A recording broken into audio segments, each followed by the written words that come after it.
আজকের দিনে মা বিপত্তারিণী দেবীর ব্রতকথা পাঠ ও শ্রবণে জীবনের যত বিপদ দূরীভূত হয়। শ্রবণ করুন মা বিপত্তারিণীর ব্রতকথা। বিদর্ভ দেশে এক রাজা ছিলেন।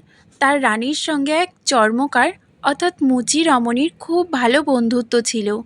রানী ছিলেন অত্যন্ত দয়ালু এবং সরল মনের মানুষ। রোজ দুপুরে রাজা যখন রাজকার্যে যেতেন তখন সেই মুচি বউ রাজপ্রাসাদে রানীর কাছে আসতো। দুজনে মিলে মনের আনন্দে নানা সুখ দুঃখের গল্প করতেন। একদিন কথায় কথায় মুচি বউ রানীকে জানালো যে তারা গোমাংস ভক্ষণ করে। এ কথা শুনে রানীর মনে তীব্র কৌতূহল জাগলো। তিনি জীবনে কখনো গোমাংস দেখেননি। তিনি মুচি বউকে অনুরোধ করলেন, পরের দিন যখন আসবে লুকিয়ে একটু মাংস আমার জন্য নিয়ে এসো, আমি শুধু চোখ দিয়ে দেখব। মুচি বউ প্রথমে রাজি হয়নি। সে বলল, রাজামশাই জানতে পারলে আমাদের জাত যাবে, প্রাণও যেতে পারে। কিন্তু রানীর নাছোড়বান্দা অনুরোধে সে অবশেষে রাজি হলো। পরের দিন মুচি বউ একটি মাটির পাত্রে মাংস নিয়ে তা কাপড়ের আঁচলে ঢেকে লুকিয়ে রাজপ্রাসাদে এলো। রানী আনন্দের সাথে সেই পাত্রটি নিজের আঁচলের নিচে লুকিয়ে রাখলেন। ঠিক সেই মুহূর্তেই কোনো আগাম সূচনা ছাড়াই রাজা সেই ঘরে প্রবেশ করলেন। রাজার হঠাৎ আগমনে রানী ও মুচি বউ দুজনেই ভয়ে থরথর করে কাঁপতে লাগলেন। রাজা রানীর মুখের ফ্যাকাশে ভাব এবং কাপড়ের নিচে কিছু একটা লুকিয়ে রাখার চেষ্টা দেখে সন্দেহ করলেন।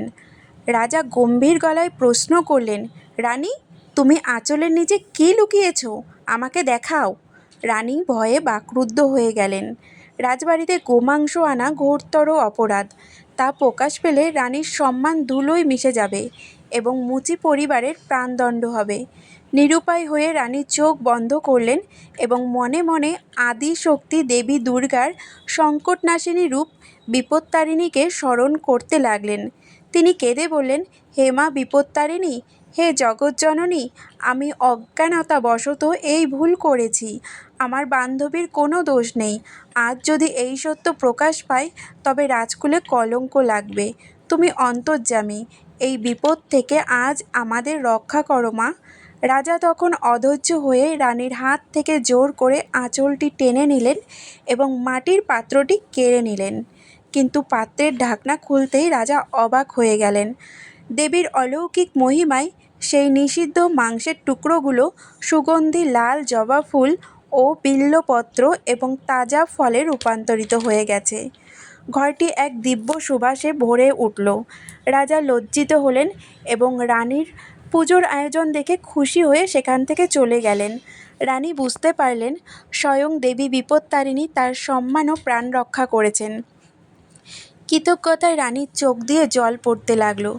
সেই দিনটি ছিল আষাঢ় মাসের শুক্লপক্ষের দ্বিতীয়া, রথযাত্রা ও নবমীর অর্থাৎ উল্টো রথের মধ্যবর্তী এক শনি বা মঙ্গলবার।